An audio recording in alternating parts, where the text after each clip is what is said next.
നമസ്കാരം. സഹകാരി റേസ് പ്ലസിൻ്റെ പുതിയൊരു ക്ലാസ്സിലേക്ക് സ്വാഗതം. അപ്പോൾ ഡിഗ്രി ഫസ്റ്റ് ഫേസിൽ നമുക്ക് ചോദിച്ചൊരു ക്വസ്റ്റ്യൻ ആണ് അല്ലേ, അതായത് ഫുട്ബോളിൽ ഒരു അർജൻറ്റീന പരിശീലനത്തെ പറ്റി ഒരു ക്വസ്റ്റ്യൻ ചോദിച്ചിട്ടുണ്ടായിരുന്നു അല്ലേ. അപ്പോൾ നമ്മൾ ഫിഫ വേൾഡ് കപ്പ് ചെയ്തിട്ടില്ലായിരുന്നു, അപ്പോൾ അതുമായിട്ട് റിലേറ്റ് ചെയ്ത ആ ഒരു കുറച്ച് കാര്യങ്ങൾ നമുക്കിന്ന് നോക്കാം. അപ്പോൾ FIFA world cup 2022 FIFA world cup നടന്നത് എവിടെയാണ്? ഖത്തറിലാണ്. എല്ലാവർക്കും അറിയാം. ഇങ്ങനെയുള്ള ക്വസ്റ്റ്യൻ ഒന്നും ചോദിക്കാതെ കുറച്ചൊന്ന് ചലഞ്ചിങ് ആയിട്ടുള്ള പരിശീലകനെ പറ്റിയാണ് ചോദിച്ചത് അല്ലേ. അപ്പോൾ ജേതാക്കൾ ആരായിരുന്നു? അതും എല്ലാവർക്കും അറിയാം. ആരാണ് ജയിച്ചത്? അർജൻറ്റീനയാണ്. റണ്ണറപ്പ് തോൽപ്പിച്ചത് ആരെയാണ്? ഫ്രാൻസിനെയാണ്. ഓക്കെ, അപ്പോൾ ജേതാക്കളായത് അർജൻറ്റീനയും തോൽപ്പിച്ചത് ഫ്രാൻസ്. റണ്ണറപ്പായത് ഫ്രാൻസ് ആണ്.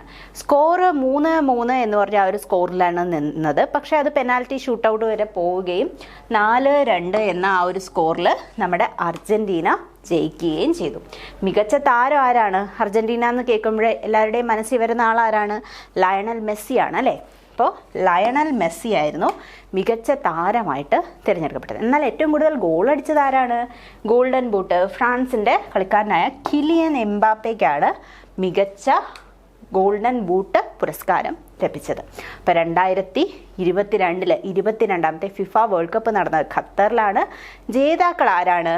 അർജൻറ്റീനയാണ്. Runner up France.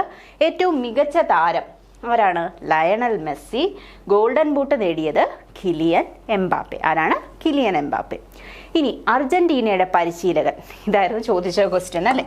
ഇതായിരുന്നു ചോദിച്ച ക്വസ്റ്റ്യൻ. അർജൻറ്റീനയുടെ പരിശീലകൻ ആരാണ്? ലയണൽ സെലോണി. ആരാണ്? ലയണൽ സെലോണി ആയിരുന്നു അർജൻറ്റീന പരിശീലകനായിരുന്നത്. എന്നാൽ മികച്ച ലയണൽ മെസ്സിയും ലയണൽ സെലോണിയും ഒരുമിച്ച് ഓർത്ത് 2 ലയണൽമാരുണ്ടായിരുന്നു എന്ന് ഓർത്ത് വയ്ക്കുക. ഓക്കെ, അപ്പോൾ ആ ഒരു ഓപ്ഷൻ കാണുമ്പോൾ നിങ്ങൾക്ക് പെട്ടെന്ന് എഴുതാൻ പറ്റും.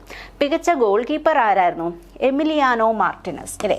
ആ സമയത്ത് അദ്ദേഹത്തിൻ്റെ ഫൈനൽ ജയിച്ചതിന് ശേഷമുള്ള ജസ്റ്റേഴ്സൊക്കെ വളരെയധികം വൈറലാവുകയും അദ്ദേഹത്തിനെതിരെ കുറേ സൈബർ ആക്രമണമൊക്കെ നടക്കുകയും ചെയ്തിരുന്നു അല്ലേ. ഇപ്പോൾ എമിലിയാനോ മാർട്ടിനസ്. മികച്ച ഗോൾ കീപ്പർ ആരായിരുന്നു? Emiliano Martinez. ഇനി ഫിഫ ഫെയർ പ്ലേ നേടിയ ടീം ഏതാണ്? അത് ഇംഗ്ലണ്ടാണ്. ഇംഗ്ലണ്ടുകാർ വളരെ നന്നായിട്ട് വളരെ മാന്യമായി കളിച്ചു എന്നാണ് പറയുന്നത് അല്ലേ. അതാണ് ഫെയർ പ്ലേ. എന്താണ്? നല്ല മാന്യമായ പെരുമാറ്റത്തിന് നൽകുന്ന അവാർഡാണ്. ഫിഫ ഫെയർ പ്ലേ ലഭിച്ചത് ആർക്കാണ്?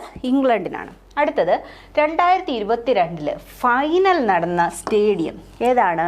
അത് ലൂസെയിലാണ്. ഓക്കെ, അപ്പോൾ 2022 ഫൈനൽ നടന്ന സ്റ്റേഡിയം ഏതാണ്? അത് ലൂസെയിലാണ്. ലോകകപ്പിന് ഷിപ്പിംഗ് കണ്ടെയ്നർ കൊണ്ട് നിർമ്മിച്ച സ്റ്റേഡിയമാണ് ലൂസെയിൽ. ഓക്കെ, നമ്മുടെ ഷിപ്പിംഗ് കണ്ടെയ്നർ ആവശ്യമില്ലാതെ ബാക്കി വരുന്ന ആ ഷിപ്പിംഗ് കണ്ടെയ്നേഴ്സ് കൊണ്ട് നിർമ്മിച്ച ഒരു വലിയൊരു സ്റ്റേഡിയമാണ് എന്ത്?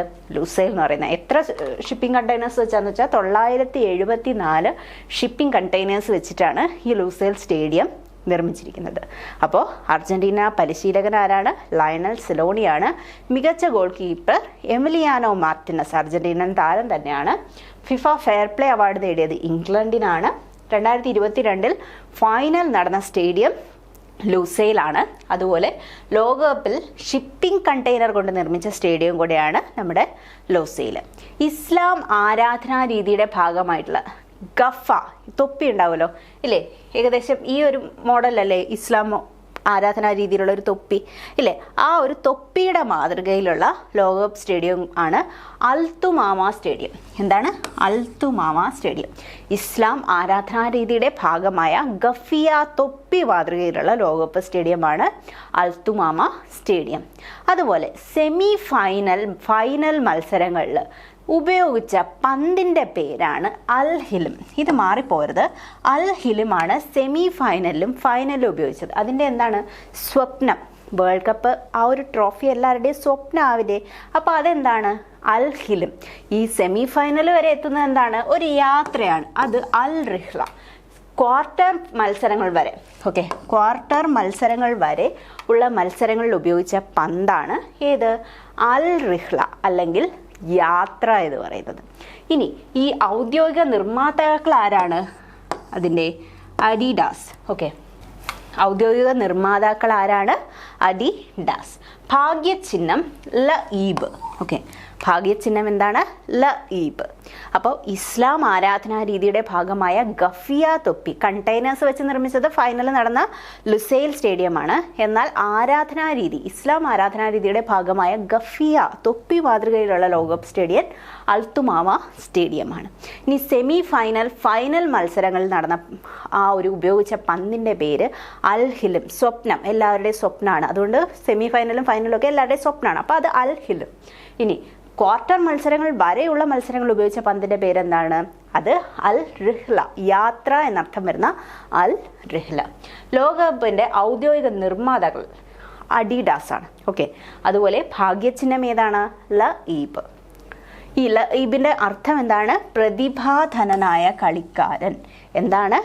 പ്രതിഭാധനനായ കളിക്കാരൻ എന്നാണ് ലഈബിൻ്റെ അർത്ഥം. ഇനി 5 ഫിഫ വേൾഡ് കപ്പുകളിൽ ഗോൾ നേടുന്ന പുരുഷ താരം റെക്കോർഡാണ് അല്ലേ? 5 ഫിഫ വേൾഡ് കപ്പിൽ ഗോൾ നേടുന്ന പുരുഷ താരമാണ് ആര്? റൊണാൾഡോ. അതുപോലെ ഏറ്റവും അധികം ഗോൾ പിറന്ന ലോകകപ്പ് ഏതാണ്? 2022 ഖത്തർ വേൾഡ് കപ്പാണ്. 3ാം സ്ഥാനം ലഭിച്ച ആ ഒരു ടീം ഏതാണ്? അത് ക്രൊയേഷ്യ. ഏത് രാജ്യത്തിനാണ് 3ാം സ്ഥാനം? 1ാം സ്ഥാനം Argentina, 2ാം runner-up France, second runner-up ആരാണ്? ക്രൊയേഷ്യ. സെമി ഫൈനലിൽ എത്തുന്ന ആദ്യത്തെ ആഫ്രിക്കൻ രാജ്യവുമാണ് ക്രൊയേഷ്യ. ആദ്യത്തെ ഗോൾ നേടിയത് ആരാണ്? Enner Valencia. ആദ്യത്തെ ഗോൾ കുറച്ച് വലഞ്ഞാണ് നേടിയെന്ന് ആലോചിക്കുക. ഓക്കെ, എന്നർ വലൻസിയാണ് ഖത്തർ വേൾഡ് കപ്പിൽ ആദ്യത്തെ ഗോൾ നേടിയത്.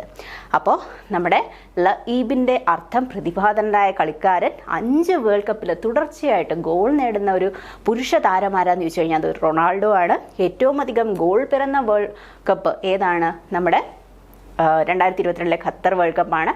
അതുപോലെ ക്രൊയേഷ്യയാണ് 3ാം സ്ഥാനം നേടിയത്. ആദ്യത്തെ ഗോൾ നേടിയത് ആരാണ്? Enner Valencia. വലഞ്ഞിട്ടാണ് ആദ്യത്തെ ഗോൾ നേടിയത്. അടുത്തത് ആദ്യത്തെ ഹാട്രിക്ക് നേടിയത്, നമ്മുടെ വേൾഡ് കപ്പിൽ ആദ്യത്തെ ഹാട്രിക്ക് നേടിയത് ആരാന്ന് ചോദിച്ചാൽ ഗോൺസാലോ റമോസ് ആണ്. ആരാണ്? ഗോൺസാലോ റമോസ്. ഓക്കെ, അപ്പോൾ ഗോൺസാലോയ്ക്കാണ് ആദ്യത്തെ ഹാട്രിക്ക് കിട്ടിയതെന്ന് ഓർക്കുക.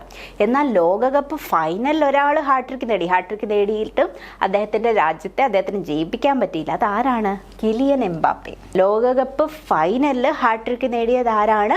അത് കിലിയൻ എംബാപ്പയാണ്. ഓക്കെ, അദ്ദേഹം ഫൈനലിൽ ഇത് നേടുകയും വളരെയധികം പ്രതീക്ഷ ഫ്രാൻസിനെ വെച്ച് പുലർത്തുകയും ചെയ്തിരുന്നു അല്ലേ ആ ട്രോഫി നേടാൻ. പക്ഷേ പെനാൽറ്റി ഷൂട്ടൗട്ടിൽ അർജന്റീന ഫ്രാൻസിനെ തോൽപ്പിക്കുകയാണ് ചെയ്തത്.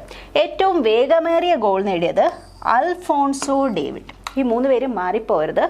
ആദ്യത്തെ ഹാട്രിക് നേടിയ ആളാണ് ആര്? ഗോൺസാലോ. ഗോൺസാലോയ്ക്ക് 3 ഫസ്റ്റ് നമ്മുടെ ഹാട്രിക്ക് കിട്ടിയതാണേക്കുക. ഫൈനലിൽ ഹാട്രിക്ക് നേടിയത് എളുപ്പമാണ്. ഫൈനലിലെ അല്ലെങ്കിൽ ഗോൾഡൻ ബൂട്ട് കിട്ടിയ ആളാണ് അല്ലേ കിലിയൻ എംബാപ്പെ. കിലിയൻ എംബാപ്പയ്ക്കാണ് ഫൈനലിൽ ഹാട്രിക്ക് നേടിയത്. എന്നാൽ ഏറ്റവും വേഗമേറിയ ഗോൾ നേടിയത് ആരാണ്? അൽഫോൺസോ ആണ്. അതുപോലെ തന്നെ ഇപ്പോൾ നമ്മുടെ മെസ്സിയുടെ കാര്യം നോക്കിക്കഴിഞ്ഞാൽ, ലയണൽ മെസ്സിയുടെ കാര്യം നോക്കിക്കഴിഞ്ഞാൽ ഏറ്റവും കൂടുതൽ വേൾഡ് കപ്പിന് അസിസ്റ്റ് നൽകിയതും ഗോൾ അടിച്ചതും ഒക്കെ ആരാണ്? ഏറ്റവും കൂടുതൽ ഗോൾ അടിച്ചത് കിലിയൻ എംബാപ്പയാണ്. എന്നാൽ ഏറ്റവും കൂടുതൽ അസിസ്റ്റുകൾ നൽകിയത് മൊത്തം വേൾഡ് കപ്പുകൾ എടുത്ത് നോക്കിയാൽ അത് നമ്മുടെ ലയണൽ മെസ്സിയാണ്.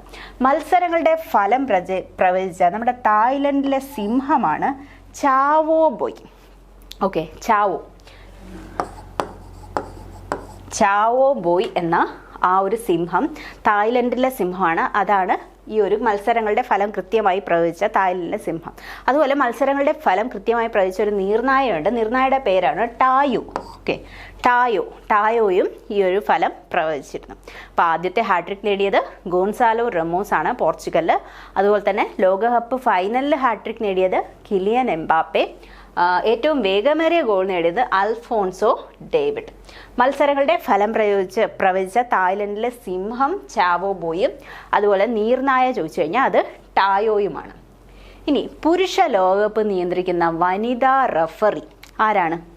പുരുഷ ലോകകപ്പ് നിയന്ത്രിക്കുന്ന ആദ്യത്തെ വനിതാ റഫറിയായി മാറിയത് സ്റ്റെഫാനി ഫ്രെപ്പാട്ടാണ്. Okay, Stephanie Frappart. അപ്പോൾ അടുത്തത് ഖത്തർ ലോകകപ്പ് അനുഭവം കാഴ്ച പരിമിതർക്ക് എത്തിക്കാൻ വേണ്ടിയിട്ട്, അതായത് കാഴ്ച കുറവുള്ളവർക്ക് എത്തിക്കാൻ വേണ്ടിയിട്ട് ഒരു പുതിയൊരു സാങ്കേതിക വിദ്യ കൊണ്ടുവന്നിരുന്നു. അതാണ് ബോണോക്കിൾ ഫിലിക്സ് പാം. എന്താണ് ബോണോക്കിളും ഫിലിക്സ് പാം? 2 ടെക്നോളജി എന്തിനാണ്? കാഴ്ച പരിമിതർക്ക് ഈ ഒരു വേൾഡ് കപ്പ് അനുഭവം കൊടുക്കാൻ അല്ലെങ്കിൽ കൊടുക്കാൻ വേണ്ടിയിട്ട് കൊണ്ടുവന്ന ടെക്നോളജീസാണ് ബോണോക്കിളും ഫിലിക്സ് പാമും. ഇനി പ്രധാന സ്പോൺസറായ ഇന്ത്യൻ കമ്പനിയായിരുന്നു ബൈജൂസ്. ബൈജൂസ് ഇപ്പോൾ കുറച്ച് പ്രശ്നങ്ങളിൽ നിൽക്കുകയാണെങ്കിലും നമ്മുടെ വേൾഡ് കപ്പിൽ സ്പോൺസർ ചെയ്ത മെയിൻ കമ്പനി ഏതാണ്? അത് ബൈജൂസ് ആണ്. എത്ര രാജ്യങ്ങൾ പങ്കെടുത്തു എന്ന് ചോദിച്ചു കഴിഞ്ഞാൽ 32 ആണ്. അതുപോലെ ഈ ഒരു സമ്മാനം അല്ലെങ്കിൽ വേൾഡ് കപ്പ് നേടിയ ടീമിൻ്റെ സമ്മാന തുക എത്രയാണ്? $42 മില്യൺ ആണ്. അതുപോലെ റണ്ണറപ്പിന് ലഭിക്കുന്നത് $30 മില്യൺ. അപ്പോൾ പുരുഷ ലോകകപ്പ് നിയന്ത്രിക്കുന്ന വനിതാ റഫറി ആരാണ്? സ്റ്റെഫാനി ഫ്രെപ്പാട്ടാണ്. ഖത്തർ ലോകകപ്പ് അനുഭവം കാഴ്ച പരിമിതർക്ക് എത്തിക്കുന്ന സാങ്കേതിക വിദ്യ ഏതാണ്? അത് ബോണോക്കിളും ഫിലിക്സ് പാമുമാണ്. അതുപോലെ പ്രധാന സ്പോൺസറായ ഇന്ത്യൻ കമ്പനി ചോദിച്ചു കഴിഞ്ഞാൽ അത് ബൈജൂസ്. പങ്കെടുത്ത രാജ്യങ്ങൾ 32ആണ്. സമ്മാനത്തുക $42 മില്യൺ. അപ്പോൾ റണ്ണറപ്പ് ആരാണ്? റണ്ണറപ്പിന് എത്രയാണ് തുക? $30 മില്യൺ. അടുത്തത് 2026 ഫിഫ വേദി എവിടെയാണ്? കാനഡ, മെക്സിക്കോ, USA ഈ 3 രാജ്യങ്ങളിലായിട്ടാണ് 2026 ഫിഫ വേൾഡ് കപ്പ് നടക്കാൻ പോകുന്നത്. നമുക്കറിയാം കാനഡ, മെക്സിക്കോ, US എന്താണ്? അമേരിക്കയിലെ 3 രാജ്യങ്ങളാണ്, അടുത്തടുത്തുള്ളതാണ്. അവിടെ വെച്ചായിരിക്കും 2026 നമ്മുടെ വേൾഡ് കപ്പ് ഫുട്ബോൾ നടക്കാൻ പോകുന്നത്.